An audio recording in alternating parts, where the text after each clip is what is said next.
verse 20. Christian monotheism. Yan po ang lesson 3 natin. Okay. Deuteronomy 6:4. Deuteronomy 6:4. Hear, O Israel, the Lord our God is one Lord. Amen. Oh, hear, O Israel, the Lord our God is one Lord. God is one, not in essence or unity, but numerically, one. Isa lang talaga mga kapatid. Galatians chapter 3 muna, verse 20.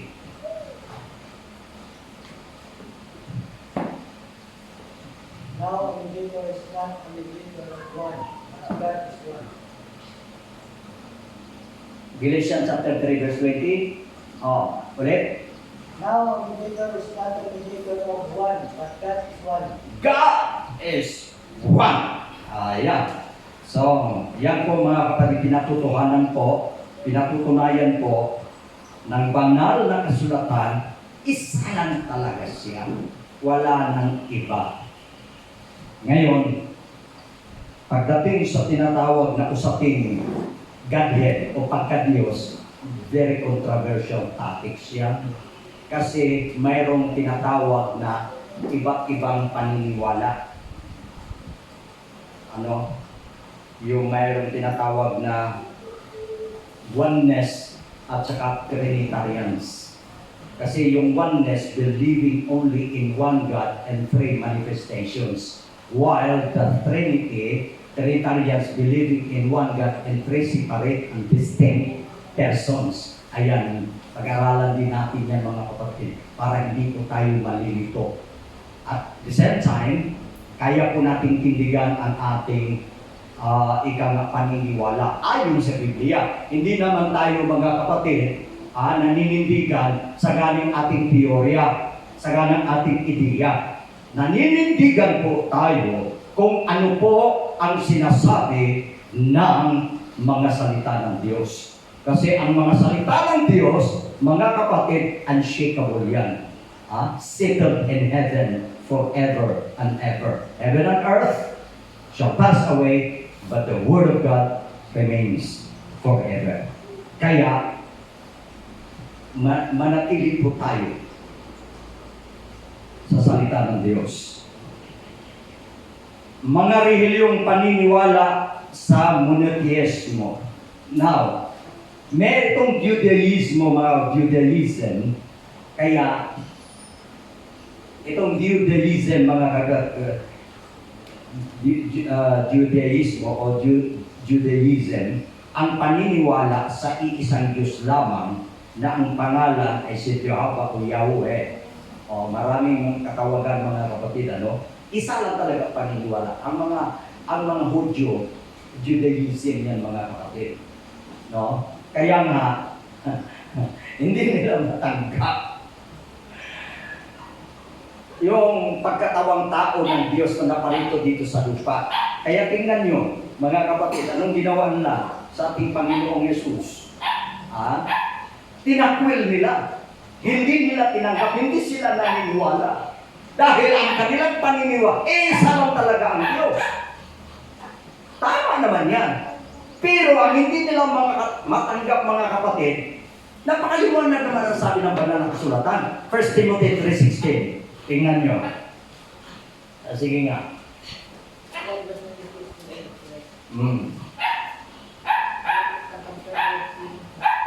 Sige. God without controversy. God, itong maliwanag ako, God was manifest in the flesh. Ang Diyos, nagkatawang tao. Yan mga kapatid. Now, ang hindi nila matanggap mga kapatid, dahil si Kristo, ang katawang, the express image of the invisible God, hindi nila matanggap na si Kristo ay siya yung Yahweh ng Old Testament. Siya yung Father sa Old Testament as a Spirit. No? As a Spirit. Pero, dahil ang tao, kung hindi sana nagkasala mga kapatid, ang tao, wala nang controversial issue. Hindi na magkagulo-gulo at malalabuan ang isip ng tao. Lalong-lalo na kung hindi ma-reveal sa inyo ang katotohanan, ay talagang kahit napakaliwanag ng mga kapatid, ayaw mo talagang tanggapin. Kasi, sabi nga, some minds are like finished concrete. Some minds are like finished concrete, thoroughly mixed, and permanently set. Ayan ang problema. Dahil, iyan concrete mga kapatid, hindi mo na pwedeng baguhin yan. Pagka binago mo yan, giba yan, wasak yan, di ba? Kaya yun mismo, yun ang problema ng kaisipan ng tao na brainwash, na yung talagang kinagisnan, yung talaga ang kanyang pinaniwalaan mga kapatid, ay hindi mo mababago. Not unless ang divine revelation ng Panginoon, no, ipahayag sa iyo. Katulad ng sinabi, okay, ano tayo ng scripture reference mga kapatid, para bago natin iangkop dito. Pakibukas nga ang if I'm not mistaken, Colossians chapter 2, verse 26. 2:26, wala nang 26. 1:26, Colossians 1:26. Baka nagkamali lang ako sa chapter. 1:26.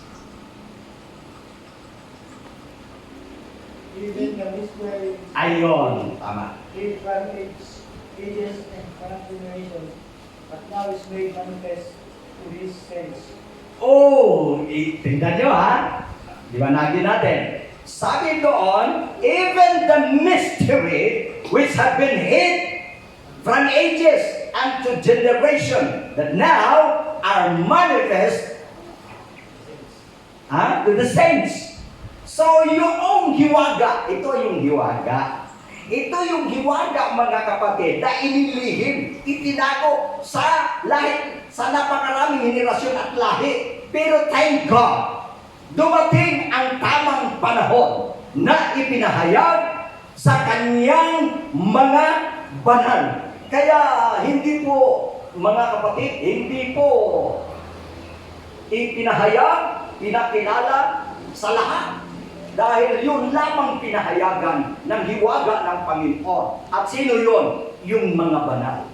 Ngayon, ang sabi doon sa nabasa natin sa 1 Timothy 3:16, without controversy, great is the mystery of godliness. God was manifest in the flesh. So, napakaliwanag. Wala na daw pagtatalo. Dakila ang hiwaga ng kabanal. Ano po ang hiwaga ng kabanalan? Ang Diyos na Espiritu. Ang Diyos na Espiritu ay nahayag sa laman. Ngayon, kanino ipinahayag yan? Sinong laman ang pinahayagan yan? Ang nakilala natin, mga kapatid, ipinanganak sa babae. Sa pamamagitan ng Virgin Mary. Hindi by the age of, sabihin natin na husband or ano yan, pero gawa ng Espiritu Santo. Kaya ang isisilang ay banal. Kaya nga sa Matthew chapter 1, verse 23, pakibasa mo. Matthew chapter 1 rather, verse 23.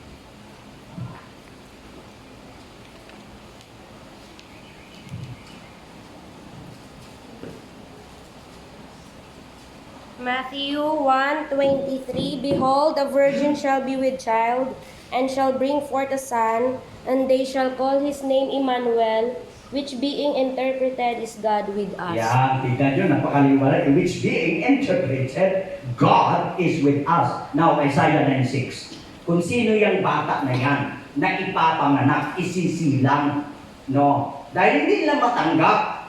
Kaya naintindihan natin mga kapatid kung bakit nagkatawang-tawa ang Diyos pangtubos sa kasalanan. Dahil ang Diyos Espiritu. Ay ano namang dugo doon? O sige, Isaiah 9:6. For unto us a child is born, Mhm. to us a son is given, the government shall be upon his shoulder, and his name shall be called Wonderful, Counselor, Mighty God, the Everlasting Father, the Prince of Peace. Okay, so tingnan niyo po mga kapatid. Yung bata na isisilang ay tatawagin kamangha-mangha, tagapayo, makapangyarihang Diyos, walang hanggang Ama. O you see? Kaya yung Diyos Espiritu, walang hanggang Ama yun. Pero dahil nga, hindi kailanman matutubos ang sangkatauhan kung hindi siya mag-manifest sa flesh. Dahil ang sabi ng batas, no, sa Hebrews 9:22, without shedding of blood, there is no remission of sins. Kaya, mga kapatid, ang tao nangangailangan ng pangtubos, nangangailangan ng tagapagligtas. Sino magliligtas at sino magtutubos sa atin? Puro naman tayo, sabi sa Romans 3:23, for all have sinned and come short of the glory of God. Lahat tayo makasalanan. Sino ang qualified? Sino ang pwedeng pantubos? Sino ang dugo na banal? Wala! Kaya yun ang hindi matanggap ng mga Hudyo. Tama sana ang kanilang paniniwa. Isa lang ang Diyos. Pero ang problema, hindi nila matanggap na ang isang Diyos na ito, mga kapatid, nagkatawang tao. Anong purpose? Para na po tubusin ang sangkatauhan. Di ba maliwanag?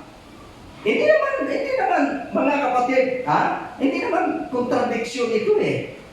Maliwanag naman. Kaya nga, hindi ito matanggap pagka ang hiwaga ay hindi ipinahayag sa kanila. Kanino ipinahayag? Sa mga banal. So, papasalamat po tayo mga kapatid. Dahil matuturing natin na ipinahayag sa atin. Bakit? Tinanggap natin mga kapatid, naniwala tayo. At saka, napakaliwanag sa banal na kasulatan na kung sino itong bata, walang hanggang Ama. Pag sinabi mong walang hanggang, sino pala yan? Ayun pala ang Diyos ni Abraham, Diyos ni Isaac, Diyos ni Jacob, Diyos ni Moses. Sa lumang tipan, mga kapatid, Espiritu. Okay, kaya nagsalita mga kapatid, ang Diyos kay Moses sa pamamagitan ng boses dahil siya ay Espiritu. Amen. Pero dahil nangangailangan ang tao mga kapatid ng tinatawag na kaligtasan para matubos ang kasalanan, di ba pinag-aralan po natin, God bless. Pinag-aralan po natin kanina mga kapatid, maliwanag. God is Spirit. Pag sinabi mong God is a Spirit, walang laman yan. Walang buto yan. Amen. Sa makatuwid mga kapatid. Sa makatuwid mga kapatid, kailangan ang Diyos Espiritu magkatawang tao. Amen? Iyan ang problema ng Judaism. Naniniwala na sila sa iisang Diyos, pero ang kanilang pinaniniwala ang iisang Diyos, which is the Father, ang Ama. As tama naman yan mga kapatid, pero hindi nila matanggap na ang Ama nagkatawang tao sa pamamagitan ni Jesus Christ. Kaya nga po, sa New Testament, mapalad na po tayo mga kapatid, sapagkat sa Old Testament, napakarami ang pangalan ng Diyos. Napakaraming mga titles. Pero may hula sa banal na kasulatan. Ang hula ni Prophet Micah mga kapatid, na sabi niya, darating ang araw na ang pangalan ng Diyos ay iisa. Wow! Kailan natupad yan mga kapatid? Ayon sa inihula ni Prophet Isaiah, na kung saan ay isang birhen manganganak ng batang lalaki. At natupad sa New Testament, sa tamang panahon, isinilang ang bata, mga kapatid. Kaya sa aklat ng Matthew, 2 pangalan ang ibinigay. Sa 1:21, and thou shalt call his name Jesus, for he shall save his people. At sa 23, and thou shalt call his name Emmanuel, meaning God is with us. Kaya dalawa laman. Mapag-aralan din natin yan. Kaya kailangan ma-absorb natin. Maliwanagan po tayo mga kapatid, without second thoughts, without shadow of doubts, upang sa gayon, pag may mga harap po tayo mga kapatid, iba-ibang paniniwala, marami ngayon, lalo-lalo na ang napakagandang simbahan yan. Isa din ang paniniwala nila, pero hindi nila matanggap. Pagdating kay Kristo, si Kristo ay tao. May tao ba ika? Na namatay, nauhaw, napagod. Siya ika ay tagapamagitan sa tao at Diyos. Ang taong si Jesus. Ayun. Wala naman tayong pagtatalo pagdating sa tinatawag na pagkatao. Siya po talaga ay tunay na tao. Amen. Pero wag lamang tayong tumigil doon. Kung baga sa barya, ang gusto mo lang tingnan, kara. Ang patay hindi. Di ba ang barya may kara, patay? Ang kailan gusto tingnan, kara, tao. Wala na tayong pag-usapan bilang tao dahil siya'y tunay na tao. Pero siya'y tunay na Diyos. Amen. Meron bang mababasa? Ay huwag natin punitin. Huwag natin isang tabi. Ang nagpapatotoo na siya'y Diyos. Dahil tao lang gusto nyong tanggapin, gusto nyong yakapin, wala naman tayong pagtatalungan bilang tao. Pero, ang malaking isyo bilang Diyos. Ang tanong, may mababasa ba na si Kristo tunay na Diyos? Meron! Kung wala sana, huwag na tayo. Huwag na natin igigit yung ating katuwiran, yung ating paniniwala. Kung wala itong mabasa na si Kristo, tunay na Diyos, bakit tayo? Bakit ipaglalaban natin mga kapatid ng paliwanagan kung wala naman pala tayong mababasa? Yung napakaliwanag. 1 John 5:20, napakaliwanag na si Jesu Kristo, ito ang tunay na Diyos. Amen. Ano ba? Kulang pa ba? Sabi ng 2 Corinthians 13:1, in the mouth of two or three witnesses, every word must be established. Ngayon, para ma-establish, para maipagtibay natin yan, Titus 2:13. Paano natin pan? Isa lang yun na versikulo, Titus 2:13, pakibasa.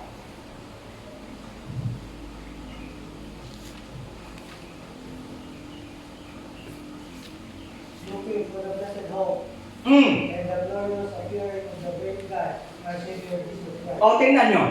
Tingnan nyo Naantayin ang mapala na pag-asa at ang pagpapakita ng ating dakilang Diyos at tagapagligtas. Sino? Si Jehovah? Sino? Ama? Si Jesucristo. Amen. Maliwanag. Dakilang Diyos at tagapagligtas na si Jesucristo. Kasi ang gusto nilang palitawin, babasahin nila tao. Bakit ika kung siya'y Diyos? Bakit ika nananalangin? Kung bakit may Diyos ba na mamatay? Iyan ang problema. Kaya ang mga Judaism, mga kapatid, mabuti na lang, salamat naman sa Diyos, bago dumating ang huling kapanahonan, marami na rin naniniwala, tumatanggap na siya ng Mesiya. Siya ang Diyos, mga kapatid. Sa Israel, kaya tingnan nyo ang Israel, napakaraming mga Hudyo, pero at least, may ilan ang naniniwala sa ating Panginoon. Paano kasi sila maniniwala? Sabi nila, Di ba ito ikang anak ni Jose? Ang alwagi, karpintero? Tapos siya ang hari ng mga hari. Siya di umano ang Diyos. Pamubusog! Tingnan nyo. Pamubusog! Dahil nakita naman natin ang pamilya. Tapos siya pala ang Diyos. Imposible. Yan. Kaya salamat na lang dahil sa hindi nila paniwalain, hindi sila naniniwala mga kapatid, nagkaroon po tayo ng pagkakataon na maniwala. At sabi ng Panginoon, mapalad ika ang mga taong hindi nakakita sa akin, ngunit naniniwala kaysa mga taong nakakita, hindi naman naniniwala. Kaya ano ang sabi ng Panginoon? Kaya natuwa ang Panginoon sa ating pananampalataya mga kapatid. Bakit? Ano ang sabi sa 1 Peter? First Peter, tingnan nyo ha, kung bakit hinangaan tayo ng Panginoon, natuwa ang Panginoon sa uri ng ating pananampalataya. 1 Peter, 1 Peter chapter 1, verse 8. Sige, pakibasa na. Whom having not seen, ye Yan. love, in whom though now ye see him not, ye believing, ye rejoice with joy unspeakable and full of glory. Ayan, tingnan natin ha, himay-himayin natin. Sabi nga, na hindi ninyo nakita ay inyong inibig. Tingnan nyo. Napagyamat ngayon, hindi ninyo siya nakikita, gayon may inyong sinasampalatayanan. Na kayo'y nagagalak na totoo, nagdimasayot na galak, at puspos ng kalwalhatian. Tingnan nyo mga kapatid. Dito talaga nasiyahan ng Panginoon sa ating bilang mga hindi. Just imagine, sila, nakita nila kung papaano ang himala, mga kapabalaghan, ang kapangyarihan ng Diyos, kung papaano hawiin ng Diyos ang tubig, at sila'y nakayakad mga kapatid ko sa dagat na mapula. Tumawid sila mga kapatid. Wala silang pagkain, paulanan sila ng mana. Wala silang karne, paulanan sila ng pugo. Grabe, mga himala, mga kapatid, nakita nila. Pero ito ang problema. Ano ang problema sa kanila? Sa kabila, nakita nila ang mga himala at kababalaghan na patunayan nila ang kapangyarihan ng Panginoon. Pero basahin nyo, ito ang kalang problema. Basahin ninyo sa Hebrews. Kung hindi ako nagkamali, chapter 4, verse 2. Or chapter 2, verse 4. Chapter 4 muna. Baka ano lang isip ko. Chapter 4, verse 2 ng Hebrews. For unto us was the gospel, Correct. as well as unto them. But the word preached did not profit them, not being mixed with faith in them that heard. Wow! Kaya pakinggan natin. Sabi roon, para sa atin, ipinangaral ang Ebanghelyo. Katulad din naman nila. Pero ito ang problema. Kaya tingnan natin kung bakit mga kapatid, nagka-problema ang mga Hudyo. Itutuloy natin. Ang sabi roon, pinangaral ang Ebanghelyo, gaya naman natin, napakinggan nila, narinig nila ang mga salita ng Panginoon. Ngunit, hindi nila pinakinabangan ang mga salitang napakinggan dahil walang kalakip na pananampalataya. Yun ang problema!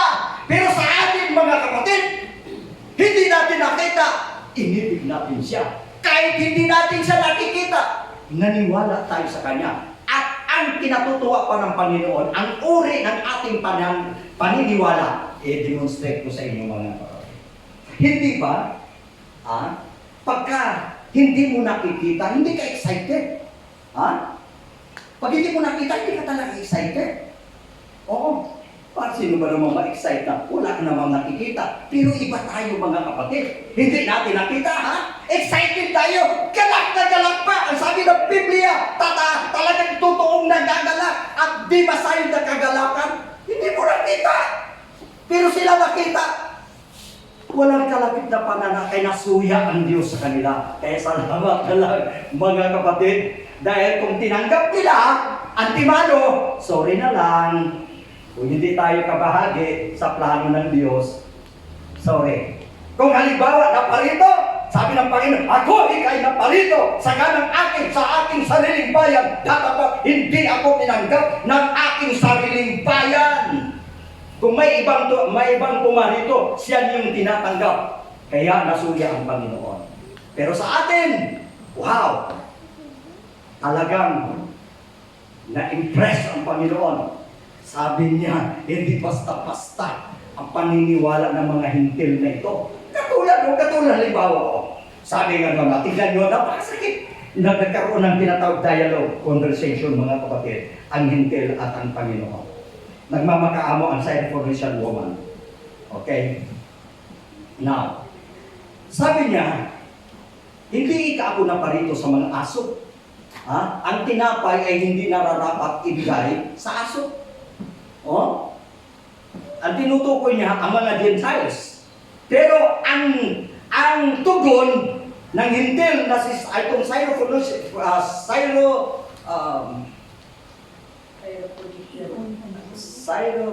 hindi ko mabanggit na Syrophoenician woman. Okay. Now, ang tugon naman, sabi niya, upo, Panginoon. Sabi niya, ang aso ay may karapatan din naman. Kahit yung mumulang nahuhulog. Wow! Hindi na tinapay, hindi na doon sa dulag. Mumulang, sapat na. Amen? Kaya, diyan po mga kapatid, nasiyahan ang Panginoon sa uri ng ating pananampalataya. Kaya dahil sa pananampalataya natin mga kapatid, ipinagkatiwala niya, binuksan niya ang hiwaga na matagal nang inilihim sa salit-saling lahi. Ngunit gayon, ipinahahayag sa kanyang mga banal. Palakpakan po natin ang Panginoon. Kaya sa kanan ating mga kapatid, wala nang tinatawag na confusion o tinatawag alinlangan sapagkat ang iisang Diyos na binabanggit ng banal na kasulatan ay nagkatawang tao. Hallelujah. Ito pang Islam, isa pa rin ito. Dinidimot nila ang kalagayan ng ating Panginoon. Nakita ko doon sa video. Talagang pinatutuhanan ng ustad siguro yun. Tapos may tao, ini-interview niya. Sa John chapter 7, na ikaw, Ama, masabi gano'n, no? Na ikaw, Ama, na makilala. Ito ang buhay na walang hanggang. At si Kristo na iyong sinugo. Pagka ikaw ba ay sinugo, Diyos ka na? Yan ang logic niya. Pagka sinugo, Diyos ka na? Sinugo ka lang? Para kang ibon, pumatong sa kalabaw. Ang palagay mo, tingin mo sa iyo, malaki ka pa sa kalabaw. Yan, inaano nila mga kapatid. Dahil si Allah, ang makapangyarihang Diyos, yun ang kanilang paniniwala. Pero pagdating kay Kristo, sugo. O kaya siya ay, Prophet. Oo, sa isang panupan niya. Wala naman. Kung tayo ang sasagot mga kapatid, wala namang problema na siya'y sugo. Mababasa, opo, siya'y sugo. Prophet, opo, mababasa din naman natin na siya'y prophet. Kaya nga, sa Isaiah 9:6, tinawag siya na wonderful. Kahanga-hanga. Bakit kahanga-hanga?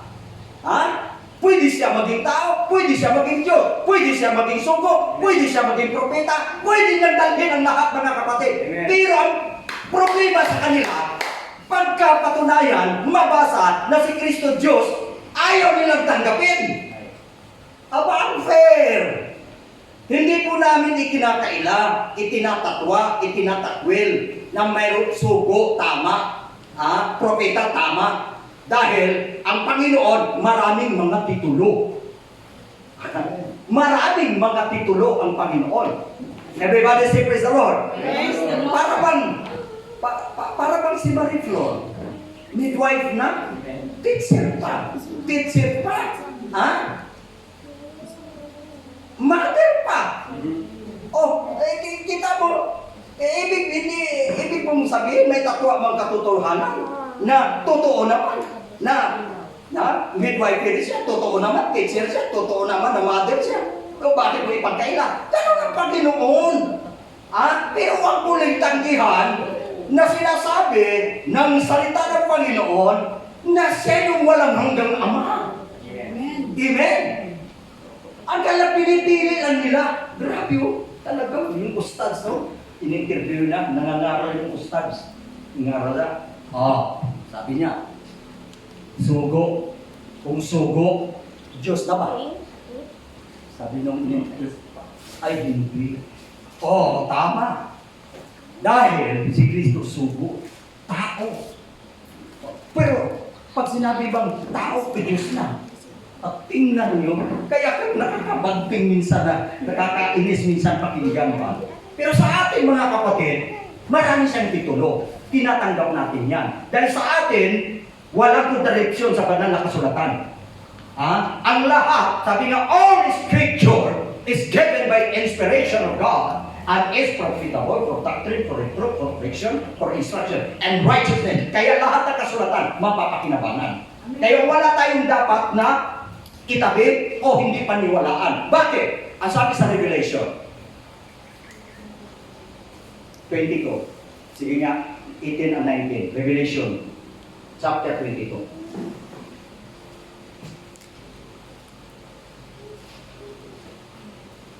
18. For I testify unto every man that heareth the words of the prophecy of this book. If any man shall add unto these things, God shall add unto him the plagues that are written in this.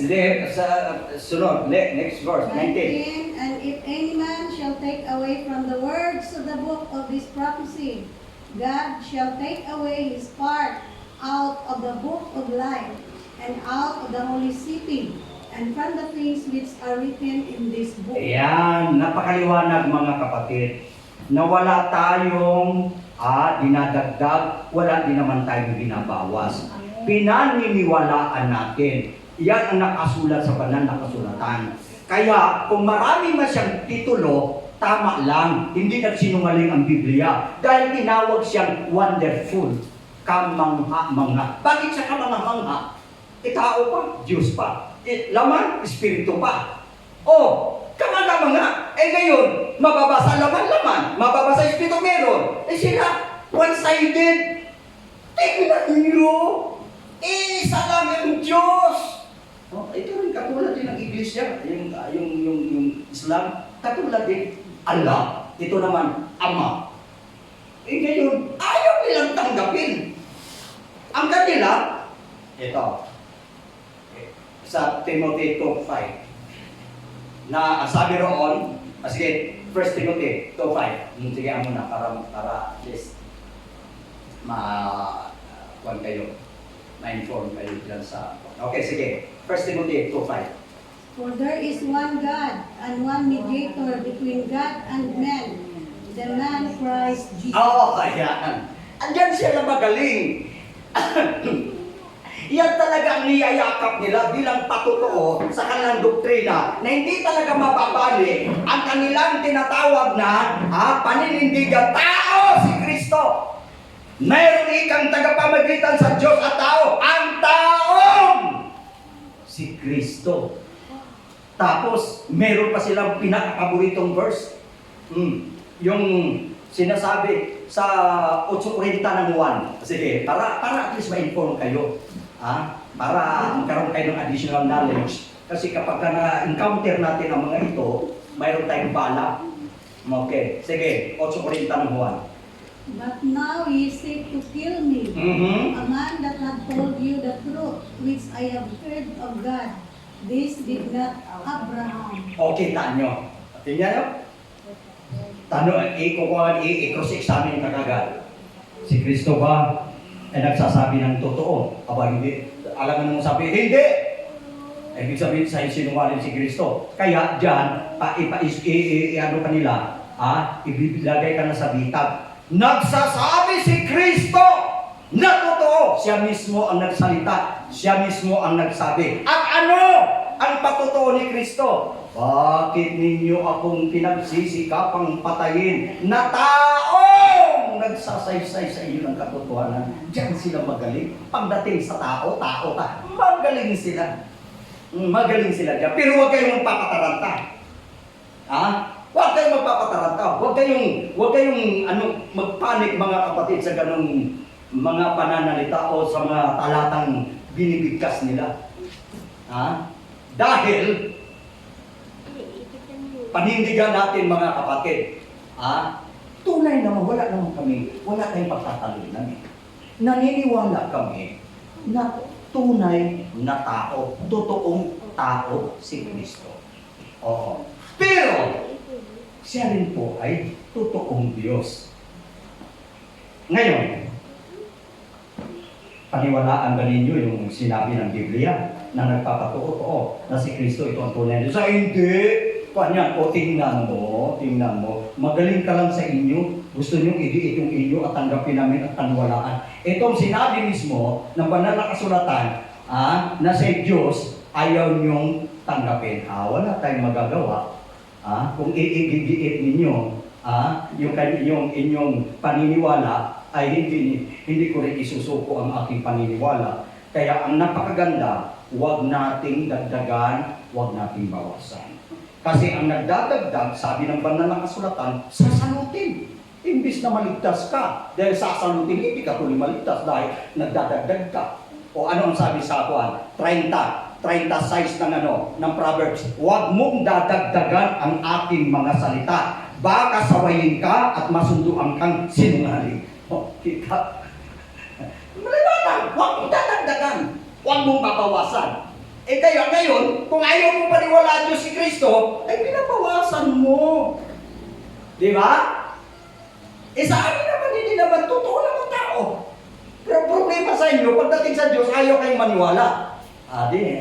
Salamat na lang.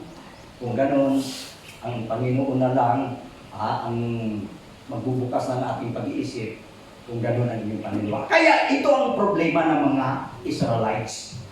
Pero dahil sa pagtanggi nila, naging mapalad tayo. Amen. Dahil nagkaroon tayo ng pagkakataon na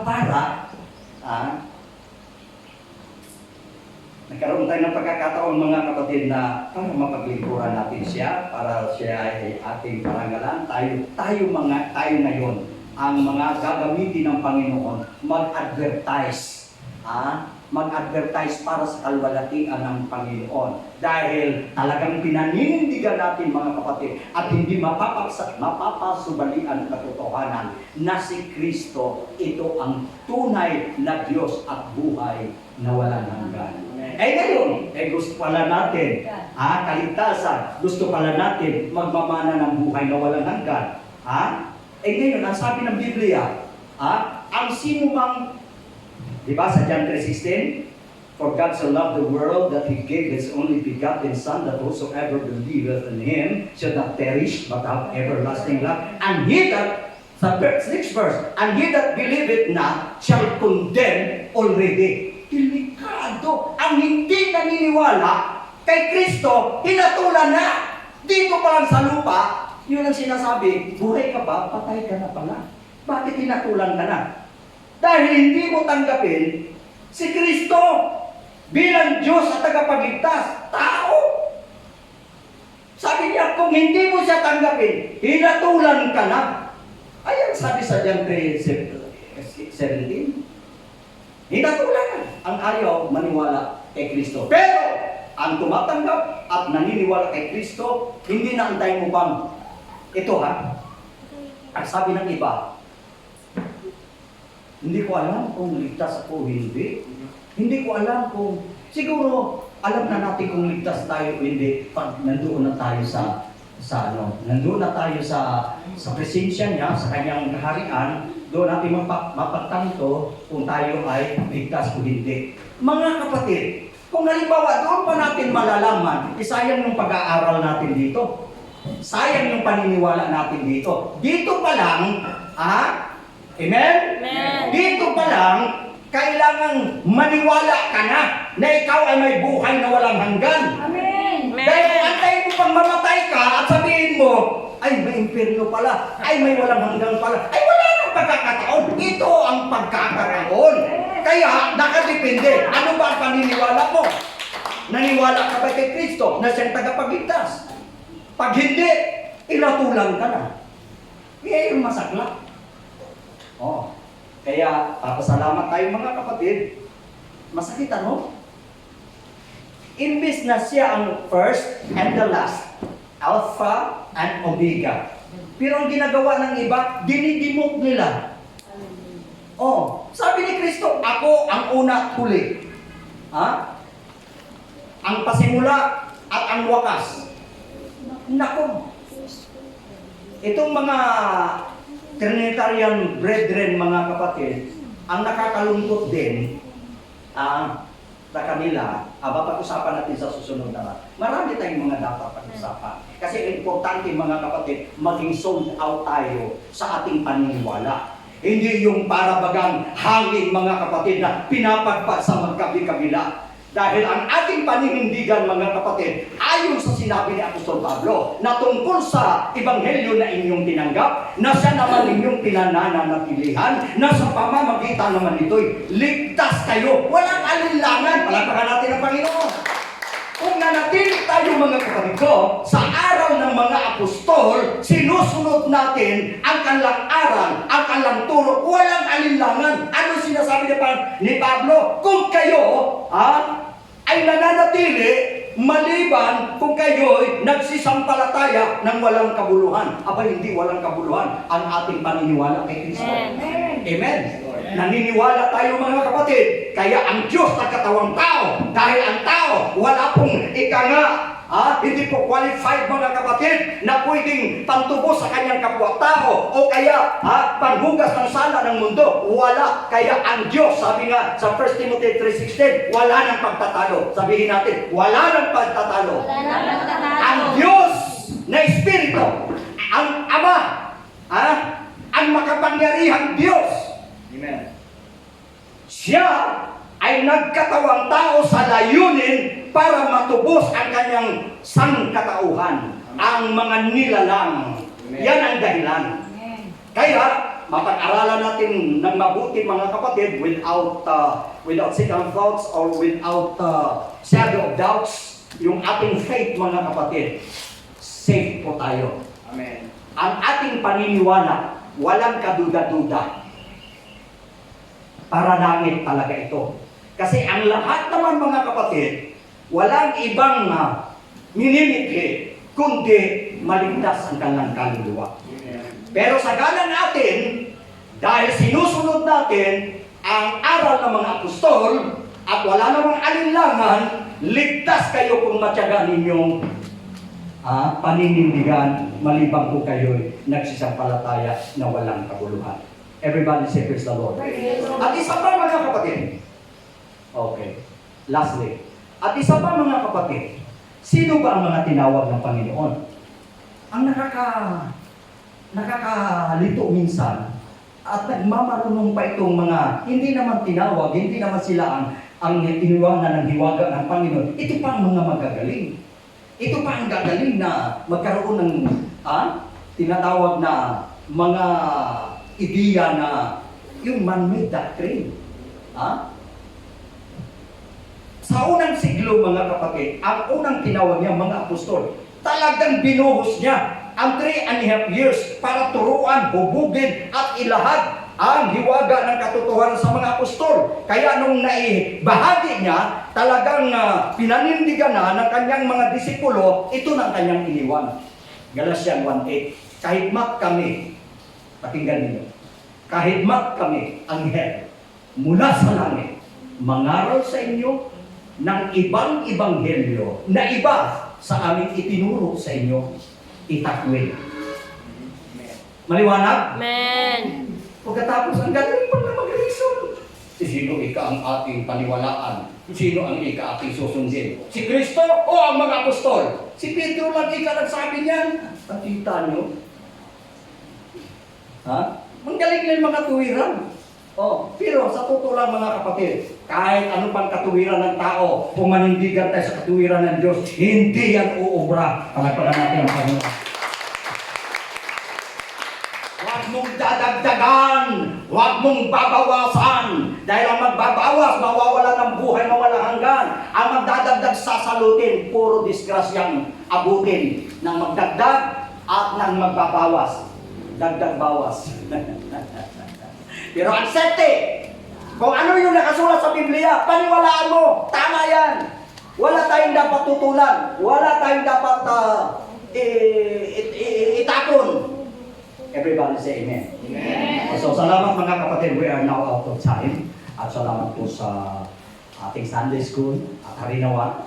Mga kapatid, itong mga salita ng Diyos na inculcate po sa ating mga kaisipan at ito po ang ating tanlaw ang maging gabay natin samantalang naghihintay po tayo sa nalalapit na pagparito ng ating Panginoon.